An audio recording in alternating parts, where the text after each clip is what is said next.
విశ్వసిస్తున్నారు. ఉసిరిని పూజించిన, ఉసిరి దీపాన్ని వెలిగించిన, ఉసిరి చెట్టు కింద భోజనం చేసిన ఎటువంటి ఆర్థిక ఇబ్బందులు కలగవు అంటారు. అష్టదరిద్రాలు తొలగిపోతాయి. మహాలక్ష్మి అనుగ్రహం అందరికీ లభిస్తుంది. అంతేకాకుండా పౌర్ణమి రోజున కనుక ఉసిరికాయని దానం చేస్తే ఈ భూమండలానికి ప్రభు అవుతారని, దారిద్ర్యం తొలగిపోతుందని, మనం అనుకునే ప్రతి పనిలో విజయం సాధిస్తామని అందరూ నమ్ముతారు. ఇంట్లో తులసి కోట ముందు కూడా ఉసిరికాయతో దీపాన్ని వెలిగించటం అలవాటు చేసుకుంటే కోరిన కోరికలు నెరవేరుతాయని భక్తులు ప్రగాఢంగా విశ్వసిస్తారు.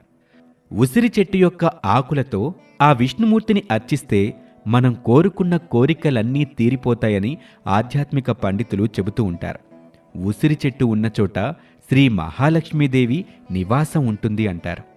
ప్రతి నెలలో వచ్చే ఏకాదశి రోజున నీటిలో ఉసిరికాయల్ని తరిగి ఒక అరగంట తర్వాత ఆ నీటితో